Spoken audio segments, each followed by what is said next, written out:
On vous souhaite la bienvenue à ériclatour.com. Dans quelques instants, on reçoit la candidate de l'équipe La Plante dans le nord d'Iberville, Louise Lemieux. Mais d'abord, parlons de cet accès à la rivière Richelieu. Ça fait longtemps qu'on en parle. Ça commence à porter fruit. Il y aura d'ailleurs une première tentative au cours de l'été d'exploration.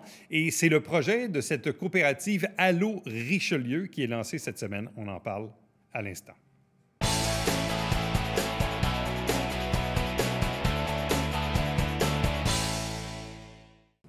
On a la chance, le bonheur, le privilège ici dans la région d'avoir la rivière Richelieu. Il se fait des années qu'on parle et qu'on dit il faudrait la mettre en valeur, il faudrait que les citoyens y aient davantage accès. Donc, ça fait quelques années qu'on en parle, mais là, ça commence à prendre forme, à se concrétiser avec aujourd'hui le lancement de Allô Richelieu. 3 invités pour en parler. D'abord, ici même en studio, la directrice générale de Allô Richelieu, Véronique Pagliarici-Hautloc. Bonjour. Enchantée. Bonjour. Et à distance, en raison de notre protocole sanitaire, donc une seule personne en présence en studio, nos 2 autres invités, Isabelle Charlebois, directrice générale de Tourisme au Richelieu. Bonjour. Bonjour. De même que Karine Roy, qui est la présidente du conseil d'administration de Allô Richelieu. Bonjour et bienvenue. Bonjour. Bon, tout d'abord, Véronique, expliquez-nous un peu qu'est-ce que c'est Allô Richelieu?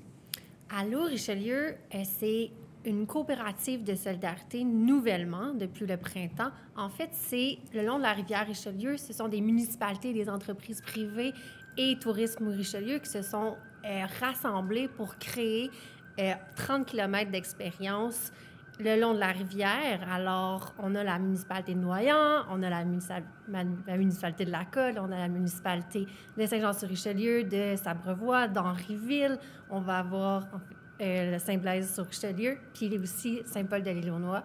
Tout le monde se sont rassemblés, en fait, pour offrir des escales, des activités, puis à travers des vélos électriques, des bateaux électriques, 30 km d'expériences innovantes pour les citoyens et les touristes. Bon, comme je le disais en introduction, ça fait quelques années qu'on parle de donner l'accès à la rivière. Isabelle Charlebois, de Tourisme au Richelieu, disons que ça fait quelques années que vous planchez sur ce projet-là. Oui, Éric, on en a déjà parlé plusieurs fois depuis, en fait, 2017 qu'on développe l'idée de faire de la rivière Richelieu un attrait pour la région, de donner accès autant aux citoyens, aux visiteurs à la rivière là, que de donner plus d'attrait pour les plaisanciers, pour rendre un peu la rivière plus vivante et accueillante. Donc, ça y est, on verra enfin des résultats cette année. Bon. Et comme le disait Véronique, donc c'est une coopérative et on voit d'ailleurs dans la composition des membres de la coopérative plusieurs intervenants de la région, notamment peut-être que Karine Roy peut nous expliquer un peu les raisons pour lesquelles vous-même vous êtes dans le projet et vos collègues également dans la coopérative. Bien, effectivement, je pense qu'on a mis le doigt dessus. Là, ça faisait longtemps qu'on cherchait un produit, qu'on cherchait quelque chose pour regrouper, pour mettre de l'avant la rivière Richelieu. Il y a eu beaucoup de discussions à l'époque de ma mère même. Il y a eu beaucoup de travail qui a été fait, mais il n'y avait jamais de projet qui mobilisait tout le monde, peu importe l'intérêt, que ce soit une municipalité, que ce soit un privé, que ce soit des nouvelles entreprises à venir investir le long de notre rivière. Et puis ce projet-là, quand Tourisme au Richelieu nous l'a présenté, on ne pouvait pas faire autrement que d'y croire et de vouloir parce que ça fait longtemps qu'on n'a pas d'accès à la rivière. Ça fait longtemps que les gens qui n'ont pas de bateau ne peuvent pas nécessairement profiter de ce qu'est la rivière Richelieu. Puis il y a beaucoup d'histoires, il y a beaucoup de choses. Donc voilà. Et puis c'est ça, quand moi, ma mère, elle me disait, Karine, moi j'ai essayé, ça fait longtemps, j'essaye, mais il n'y avait jamais rien que tout le monde embarquait. Et là, on semble qu'à tous les niveaux, les gens ont un intérêt commun de faire de cette rivière un produit d'appel dans notre région. Alors voilà, d'où la raison pour laquelle je m'investis aujourd'hui. Bon, et Karine, évidemment, vous représentez la Marina Saint-Tropez, mais également, quand je constate les autres membres, il y a M. Deshôtels de la route de Champlain, Jean-Guy Brochu du domaine Pourquis, Alain Tremblay, le monde du silence, bon, Isabelle Charlebois, qu'on a vu tantôt de Tourisme au Richelieu, municipalité de Saint-Paul-Île-aux-Noix avec son maire, également municipalité de Saint-Blaise-sur-Richelieu. Donc, on voit un peu les gens qui composent ça. Maintenant, pour le public, Véronique, comment ça va prendre forme? C'est-à-dire que là, on dit, OK, on veut un accès à la rivière, il y a des trucs qui sont disponibles maintenant. Pour le public qui nous regarde en ce moment, Comment ça va fonctionner? Bien, Allô Richelieu, ça va être une plateforme, en fait, de promotion de tous ces membres-là qui vont prendre part à la coopérative. Alors, on va avoir un site web avec une plateforme interactive là, avec la billetterie Expérience qui va, en fait, permettre de forfaitiser chacun des membres. Alors, on va pouvoir vivre la rivière pour une journée, pour un séjour, parce qu'on ajoute à cela des hébergements. Alors, on peut partir en bateau. On peut partir, par exemple, du parc Ronald-Beauregard, où est-ce qu'on peut faire de la planche à pagaie. On peut partir avec un bateau. On peut louer un bateau pour une demi-journée, mais il y a aussi il va y avoir ce qu'on appelle des taxi boats, alors des escales d'un à l'autre en bateau. Alors, on va pouvoir justement avoir une expérience de bateau, aller participer, aller faire de la pêche récréative, on va pouvoir aller visiter le fort Lennox, on va pouvoir il y a beaucoup d'attraits. Puis tout ça va être à partir de la plateforme de la billetterie du site web d'Allô Richelieu. Fait que les gens vont pouvoir vivre la rivière en forfait. Alors, c'est pas mal ça. Isabelle, est-ce qu'on a été en mesure de faire un peu des projections de ce que ça peut donner comme une première expérience? Parce que je sais, évidemment, ça fait quelques années qu'on en parle. Parler de l'attrait, évidemment, des bateaux électriques, que les gens puissent au moins se déplacer entre différents points d'accès. Est-ce qu'on a une certaine projection de ce que ça peut donner pour l'été qui vient? Une projection en termes de chiffres, vous voulez entendre, hein? L'objectif d'Atelier, en fait, c'est d'augmenter l'achalandage dans la région, oui, parce qu'on est là pour, entre autres, là, apporter des retombées économiques. Par contre, on veut vraiment un tourisme éco-responsable, donc on veut des gens qui vont venir plusieurs jours pour vivre la rivière Richelieu. Donc, les projections en termes d'achalandage, on les a fait, ça fait quelques années, on les a revues encore cette année. C'est sûr qu'avec la situation actuelle, c'est un peu difficile de s'avancer. Chose certaine, c'est qu'on vise, on dirait, toute réserve, là, parce qu'on ne sait pas ce que l'avenir nous réserve à court terme, mais on vise entre 50 000, 60 000 personnes qui vont s'ajouter à l'offre actuelle. On a déjà des entreprises qui existent actuellement. Donc, on a fait des calculs qui pourraient nous laisser entendre qu'on pourrait arriver à un 50-60 000 de plus, de visiteurs de plus cette année. C'est sûr que l'objectif, c'est de se rendre à 150 200 000. Toutefois, on parle d'un 30 km, donc c'est quand même... et on parle d'une saison complète là, sur plusieurs mois, sur 120 jours, là, une saison touristique. Donc, on va être en mesure, je vous dirais, là, après une saison, de mieux planifier l'avenir. Là. Pour cette année, c'est un peu difficile à évaluer. Bon, Karine, exemple, pour une entreprise comme la vôtre, Marina Saint-Tropez, est-ce que vous êtes en mesure de mesurer l'impact ou le potentiel que ça peut avoir pour votre entreprise ou pour les autres partenaires également? Effectivement, dans le fond, c'est sûr et certain que le plus de gens qui véhiculent, qui se promènent sur la rivière Richelieu et sur ses abords, le plus de visibilité que ça nous donne.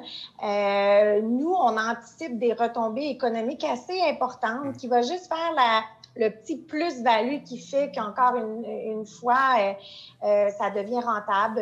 On l'a calculé, on a rediscuté à peu près à chacun comment c'est difficile de dire exactement le nombre de personnes parce que je crois que foncièrement parlant, je crois que nos clients aussi vont profiter d'Allô Richelieu. Donc, au lieu d'avoir la visite d'un client qu'on a déjà une fois dans la saison, bien, il viendra 2 puis 3 fois parce qu'il y aura beaucoup à expérimenter. Fait que de savoir la nouvelle business, l'ancienne business, mais moi, je peux vous dire que si on peut accueillir juste 40 clients de plus par jour dans chacun des arrêts, c'est déjà beaucoup en milieu rural comme nous ici, là. Véronique, dans le fond, le tracé, on parlait tantôt du parc Ronald-Beauregard, là, on parle de la Marina Saint-Tropez, il y a le domaine Pourquis qui est l'autre côté, du côté de Sabrevois, il y a l'île aux Noix. Bref, c'est quoi les points d'arrêt comme tels? En fait, au niveau, il y a des billetteries qui se sont construites. Fait qu'il va y avoir une billetterie au parc Ronald-Beauregard, il va y avoir une billetterie à la Marina Saint-Tropez, une billetterie à Saint-Paul-de-l'Île-aux-Noix, une billetterie à Sabrevois pour la première année. Okay. Alors, ça nous permet d'avoir un tracé où est-ce que la marina est face au quai Ryan à Sabrevois, fait qu'on peut avoir des tracés en bateau comme ça, mais ça part vraiment du parc Ronald-Beauregard jusqu'à la colle. Fait que sur la rivière, les 30 km de rivière, il va y avoir, par exemple, on va avoir le Mont du Silence qui est à la colle avec les épaves. On va avoir le parc Ronald Beauregard qui est à l'extrémité. Fait qu'entre les deux, on va avoir justement des escales pour la baignade, pour la voile. Il va y avoir de la pêche. Il va y avoir le Fort Lennox qu'on a dit tantôt, l'interprétation des épaves. Alors, c'est vaste comme offre. Puis tantôt, Isabelle le disait, oui, on a un achalandage estimé, mais sur tellement grand, parce qu'on ne veut pas faire peur à nos... Et c'est quoi la capacité sur les bateaux, le nombre de personnes qu'on peut embarquer, le nombre de navettes sur une journée, la fréquence, en fait? Oui, en fait, bien là, les estimés préalables avaient été faits avec une capacité de 12 personnes par bateau, là, avoisinant à 12 personnes. Là, maintenant, avec la COVID, on tombe à 4 personnes. Oh boy! Fait que c'est sûr qu'on n'a plus le même projet. En fait, on essaie d'avoir... Ça, c'est pour le moment. On essaie d'avoir plus... Ouais. On essaie d'avoir plus de bateaux pour permettre justement d'accommoder tout ça. Mais c'est sûr on vit avec cette réalité-là, avec les mesures sanitaires et tout. C'est la même chose sur les sites. On ne sait pas combien... C'est clair. Mais s'il n'y avait pas de COVID, on pourrait aller à 12 personnes sur le bateau. Ouais. Puis le bateau, il peut se promener combien de fois dans une journée? Bien, tout dépend du trajet qu'il y a à faire. Okay. Si on est entre Sabrevois puis la Marina Saint-Tropez, on est à peu près à 5 minutes. Sinon, on parle d'une heure là, entre Saint-Jean puis plutôt comme Saint-Paul-de-l'Illinois. Alors, ça rajoute les trajets, mais il va y avoir il va y avoir des bateaux qui vont faire seulement aussi juste pour aller au Fort Lennox, pour rendre accessible le fort. C'est des ententes qu'on a avec différents partenaires. Ça va commencer quand? Juin 2021. Au mois de juin jusqu'au mois de septembre, à peu près? Oui, on va essayer de pouvoir étirer la saison le plus longtemps possible. On va voir aussi avec l'achalandage, puis peut-être qu'on va diminuer nos flottes de bateaux plus tard dans la saison pour des saisons plus faibles. Mais je crois que même peut-être éventuellement avoir des bateaux jusqu'en octobre, pourquoi pas, pour pouvoir offrir... C'est beau, les couleurs, peut-être sur la rivière Richelieu, avec en saison, quand il fait un peu de frisquet, mais peut-être l'offre de bateaux électriques est intéressante. Isabelle Charlebois, c'est finalement le fruit de plusieurs années d'efforts, si on peut dire. Et c'est pas fini, Éric. C'est pas fini parce que c'est un projet évolutif. Il y a toutes sortes d'enjeux. Hein. La COVID, c'est un des enjeux. On en a d'autres. On a l'environnement. On a toutes sortes d'étapes à franchir pour certains projets qui ne verront pas le jour cette année, qui vont encore être en développement pour 1 an, peut-être 2 ans. Donc, on veut vraiment que cet élan comme disait Karine tantôt, de structuration, si on peut dire, là, que ça attire aussi des nouveaux promoteurs, que ça donne le goût à des gens de se joindre. Il y en a déjà qui se sont joints, puis je crois qu'il y en aura de plus en plus, là, autant de l'hébergement sur l'eau, autant des attraits. Là, pour le moment, donc, le site Web n'est pas encore en ligne, il est en construction, mais vous avez une page Facebook qui est active. Et puis là, de ce que je comprends, Karine aussi, on va peut-être avoir d'autres partenaires qui vont se joindre au projet en cours de route?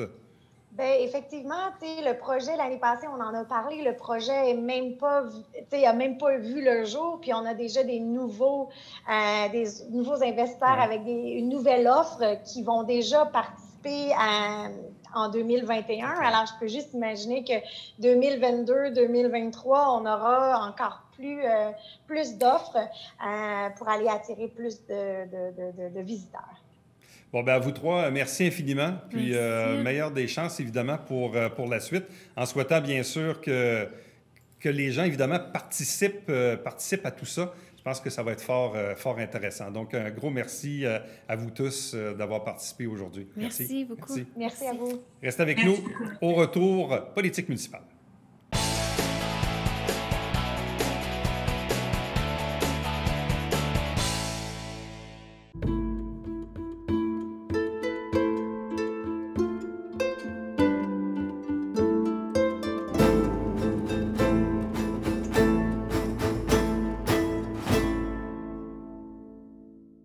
Salut, ici Alexandre Baudouin. Et François Trépanier. François, cette semaine à Sport Express. Directeur du service de la culture, des loisirs et du développement social à la ville de Saint-Jean-sur-Richelieu. Dans un autre ordre, mais t'es tous nommés. Mario Bastien. Manquez pas ça.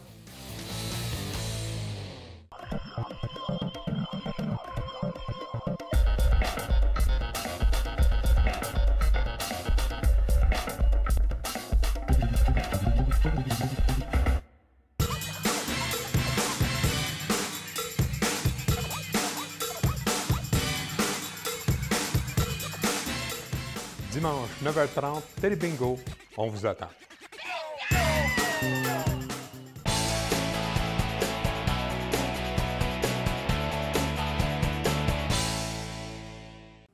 Politique municipale, comme on le fait presque à chaque semaine, des candidats, candidates, des équipes en présence sont annoncés périodiquement. D'ici le printemps, on aura des équipes complètes à Saint-Jean-sur-Richelieu.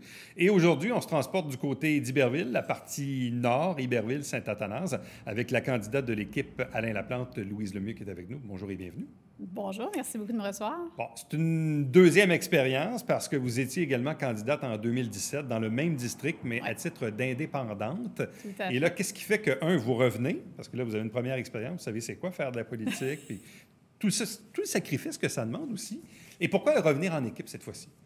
Bien, d'emblée, revenir le soir même de l'élection, élu ou pas, je savais que j'allais revenir. Donc, ça, c'était quelque chose que je savais. Puis je savais aussi que des fois, ça prend plus qu'une fois quand on se présente. Il faut être tenace un petit peu. Si on pense qu'on a tout du premier coup, on peut se tromper. Donc, ça, c'était certain que j'allais revenir. Indépendante, je l'avais fait, puis j'y tenais la première fois, puis j'étais contente de l'avoir fait parce que c'était de mettre de l'avant mes valeurs, de mettre de l'avant ma vision et tout ça. Sauf qu'il y a aussi la contrepartie, c'est au niveau de la visibilité, du financement. C'est pas la même chose, travailler en équipe, travailler de façon indépendante. Non seulement le travail est beaucoup plus colossal quand on est seul, mais tout au niveau de la visibilité, tout ça aussi, c'était à considérer. Jusque-là, je n'avais pas d'idée. Je me disais, on a 4 ans. J'ai continué de suivre la politique municipale. J'étais régulièrement aux assemblées. Je suivais ça parce que je me disais, je vais suivre mes dossiers. J'ai 4 ans pour suivre tous ces dossiers-là. Sauf que là, à un moment donné, force est d'admettre que ça n'allait pas super bien. Mais en même temps, je me disais, pourquoi ça ne va pas bien? Là, je regardais ça un peu aller. Je me faisais une tête là-dessus. Puis moi, je me disais toujours, je ferais quoi, moi, si j'étais là? Comment... Fait que ça a cheminé pendant plusieurs années, en fait, au moins 3 ans. Et puis, je conservais des bons liens avec tout le monde. J'ai toujours pensé qu'en politique, on est tous là pour la même affaire. Nonobstant le parti, à un moment donné, on regardait en avant. Mais à un moment donné, j'ai été approchée. J'ai été approchée, entre autres, par l'équipe Alain Laplante. Puis là, j'y tenais à mon indépendance, j'y tenais à ma vision, à mes valeurs, tout ça, puis j'étais pas prête à faire beaucoup de sacrifices. Sauf que là, je disais, j'aime ça, ce que vous représentez. On parlait de transparence, on parlait ce qui tentait de mettre en place, j'aimais ça. Mais j'ai dit, je suis pas prête à être juste un joueur d'équipe. Puis C'était quoi l'élément décisif? Bien, c'est quand j'ai expliqué un petit peu mon point de vue, puis il a dit, mais c'est correct. Je dis, mais moi, je ne vais pas toujours peut-être dire comme l'équipe veut qu'on dit, ou je ne vais peut-être pas toujours me plier à tout ça parce que je vais toujours mettre de l'avant mes valeurs, ma vision, tout ça. Puis si ça ne correspond pas, bien, ça n'ira pas bien. Sauf qu'on m'a assuré que ces valeurs-là, cette vision-là, ils allaient la respecter, que j'étais pas là pour... Donc, si vous êtes élu sous la bannière Alain Laplante, vous aurez droit à la dissidence. C'est ce que je comprends? Tout à fait. Et ça, c'était non négociable. Donc, c'est la même Louise Lemieux qu'en 2017 avec ses valeurs et tout, mais en équipe cette fois-ci. Donc, il y a quand même de l'expérience, tout ça. Il y avait M. Larivière qui était aussi là, qui me disait... Bien, ça, c'est l'autre affaire, parce que là, dans le fond, M. Larivière, qui était votre adversaire à la dernière élection, sous la bannière Alain Laplante, là, il vous appuie. Oui, tout à fait. Donc, vous êtes en bon temps avec M. Larivière. En fait, je l'ai toujours été. Même pendant la campagne, on se croisait régulièrement. Et puis, on avait quand même, on partageait beaucoup de choses ensemble, au niveau de la vision encore là. Il était avec l'équipe Alain Laplante, donc il y avait quelque chose au niveau des citoyens qui venaient me rejoindre. Et puis, comme le disait à la blague M. Larivière, je suis quasiment convaincue que je vais voter pour toi. Fait que ça a toujours été une blague entre nous, mais quand il m'a dit, écoute, si tu y vas, je vais être avec toi. Puis, donc, vous êtes dans un district où il y a un potentiel, disons, d'avoir une course à 3. On verra évidemment si le conseiller sortant confirme sa candidature, qui serait dans ce cas-ci indépendante. Mme Bouchard a nommé Jérémy Meunier comme adversaire dans votre district. Comment vous voyez cette dynamique de course à 3 avec 2 représentants de parti, possiblement un indépendant, qui est aussi le conseiller sortant? Puis on le sait, mathématiquement, souvent, les sortants sont un peu plus favorisés, ils sont connus, bon, tout ça. Comment vous voyez cette dynamique-là? En fait, c'est un peu la même chose que la dernière fois. Nous étions 3 aussi la dernière fois. Ouais. J'étais à ce moment-là l'indépendante. J'avais réussi à me faufiler à travers tout ça. c'est certain qu'en étant en équipe, on ramasse un peu de la visibilité de l'équipe, du maire. Dans ce cas-ci, c'est le maire qui est sortant, qui sera avec moi. Je vais l'avoir tout simplement comme la dernière fois. Vous savez, une élection, moi, personnellement, je ne m'occupe pas vraiment de ce que les autres font. Je fais ce que j'ai à faire, je le fais bien, toujours encore en lien avec tout ça, mais c'est sûr, si on était 5, 6, encore là, c'est de bien faire ce qu'on fait, d'avoir cette constance-là, cette rigueur-là. Parlez-nous de vous un peu. Peut-être que les gens, évidemment, vous connaissent de par l'élection de 2017, mais des fois, il faut répéter un peu. Donc, expliquez-nous un peu qui vous êtes, qu'est-ce qui fait que vous vous intéressez à la politique? Bien, essentiellement, je suis à Saint-Jean. Moi, je suis native de Brossard, donc je suis à Saint-Jean depuis un peu plus de 20 ans. Avec mon conjoint, on s'est établi ici. On a eu 4 enfants, qui sont toujours là d'ailleurs. Mais donc, l'implication, au début, comme je le disais, là, c'était dans les conseils d'administration des garderies, après ça, dans les sports, après ça, dans les comités de parents. Donc, ça a toujours été de l'implication comme ça au niveau communautaire. Puis là, j'arrive à un moment où est-ce que c'est plus mes enfants, mais peut-être mes parents qui sont plus âgés. Alors, c'est toujours de voir à m'impliquer au niveau de la communauté, puis comment on peut arriver à marier tout ça. L'implication, je parle de la communauté, mais entre autres au Centre d'action bénévole à Iberville, on le sait, là, qui est très, très important sur notre territoire. Donc, c'est un peu ça. La politique, c'est de la communauté, c'est le maillage, c'est de trouver des solutions, c'est de vouloir mieux, de vouloir plus pour les gens autour de nous. Donc, c'est pas d'hier que j'ai une implication, que ce soit communautaire ou politique, des fois qui fraye entre les deux. Bon. Puis là, dans la dernière année, vous êtes impliqué dans l'initiative « L'entraide, ça se cultive ». On parle d'autonomie alimentaire. Oui. C'est quoi ce projet-là? Ah, ça, c'est né d'un sentiment de vide, de grand vide. Les gens qui me connaissent savent que les projets, quand j'en ai pas, comme on dit, faut que j'ai quelque chose à faire. Donc, on se reporte en mars passé, hein, tout a arrêté, le boulot a arrêté, tout ça. Puis là, j'avais un petit bout de jardin, pas beaucoup d'expérience. Puis je me disais, il y en a qui sont vraiment bons, puis comment on peut faire? Puis on était pris chez nous. Donc, avec une amie, on s'est mis à dire, on va se faire un groupe. Ça se faisait suite un petit peu à... Il y avait eu Freinons le virus.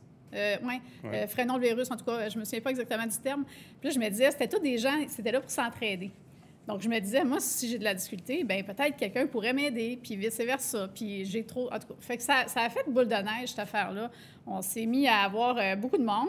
Après ça, on a des cultivateurs qui avaient des boutures de trop, des semences. Fait on a dit, on va mettre ça en lien. Fait qu'on s'est avancé à faire une distribution de plants. Donc, c'est ça. Fait qu'il y a eu un engouement, puis je pense que ça m'a aidé à passer à travers la première vague pour m'occuper. Bon, les enjeux dans le district, évidemment, le premier qui vient souvent en tête, c'est les infrastructures le long du chemin des Patriotes. Oui. La partie nord, vraiment, de Saint-Athanas. Ça fait des décennies qu'on en parle. Puis probablement que si je pose la question à Jérémy Meunier ou à Michel Gendron ou à vous-même, vous allez me dire que c'est une grande priorité. Maintenant, vous, quelle est votre vision de l'affaire? Est-ce qu'il faut faire ça rapidement? Est-ce qu'il faut aller chercher des subventions? Qu'est-ce qui fait qu'avec vous, ça va aller plus vite qu'avec les deux autres? Je ne sais pas, mais parlez-nous un peu de cet enjeu des infrastructures pour que les gens aient des égouts puis de l'eau courante dans le nord de Saint-Athanas. Bien, il y a cet enjeu-là qui est important. Puis si on parle à quelqu'un d'autre, son enjeu est tout aussi important. Puis si on va dans un rang, il y a d'autres enjeux qui sont tout aussi importants. Qu'on aille dans le vieux quartier, eux autres aussi ont des problèmes d'égout. C'est d'essayer de trouver. On le sait que sur le chemin des Patriotes, il y a eu des programmes, il peut y avoir des subventions. Je ne connais pas le dossier dans les moindres détails. Je sais qu'il traîne depuis longtemps, qu'il y a eu des trucs qui se sont faits, il y a eu des promesses qui ont été faites. Est-ce qu'il y a eu de l'argent qui avait été versé? Il y a tellement d'éléments. La seule chose, la différence, c'est qu'habituellement, je comprends les problèmes, on va chercher l'historique du problème, comment on peut régler le problème. Je ne suis pas une fan de promesses. Je ne vais pas rien promettre, puis je ne vais pas leur dire qu'ils vont tout avoir ça avec moi, avec qui suis-je pour promettre des choses comme ça. Mais de promettre, par exemple, que dans l'action, on va regarder ce qu'il y a à faire, puis c'est un peu ça, là. C'est plus dans la rigueur du travail et de trouver des solutions. Parce que trouver des solutions, des fois, il faut être créatif. Est-ce que si ça n'a pas fonctionné pendant 15 ans d'une façon, y a-t-il une façon de le faire autrement? Y a-t-il une façon de penser autrement, de le financer autrement? Donc, je ne peux pas m'avancer sur dire ça va être fait avec moi, ça serait pas honnête. Et outre les infras dans le nord de Saint-Athanas, pour vous, quels sont les autres enjeux que vous voyez sur votre radar pour le district? Bien, il y en a plusieurs. J'en ai nommé quelques-unes, là, que ce soit les vieux quartiers, les nouveaux quartiers qui avaient des parcs qui avaient été promis, qui ne sont toujours pas faits, que ce soit la sécurité sur le boulevard d'Iberville, là, à la hauteur du ruisseau Hazen, on en entend parler. Il y a eu une belle piste cyclable, mais elle arrête là. Mais le bout dangereux n'a pas été réglé. Il y a encore là des façons créatives peut-être d'arriver à faire des choses. Les 4 dernières années, lors de la dernière campagne, j'ai fait le tour de tout ça. Hein, et les gens, on le sait, c'est quoi les grandes priorités? C'est sûr, la sécurité. Il y en a que c'est les lumières. La rue, c'est noir, noir, noir. Ils trouvent ça dangereux. Mais comme je vous dis, quand on parle aux citoyens, leur enjeu est la priorité. Donc, moi, comme je représente tous les citoyens, c'est difficile de dire, il y en a-tu une, il y en a-tu deux? C'est d'essayer, puis je pense qu'on peut arriver à marcher et manger de la gomme en même temps. Fait qu'on peut avancer plusieurs dossiers. Quelles seront les priorités? Ça s'inscrit dans le thème Grande Ville aussi. Donc, c'est difficile pour un conseiller de dire « moi, je vais vous régler ça », parce qu'on ne sait pas toujours ce qui se passe ailleurs. Donc, c'est un travail qui sera fait à ce moment-là. Louise Lemieux, merci beaucoup. Merci, c'est gentil. À vous, bonne chance, et on va se retrouver, bien sûr, à l'automne prochain, quand on sera dans le vif de la campagne électorale. Merci. Tout à fait, merci. Reste avec nous. Au retour, le mot de la fin.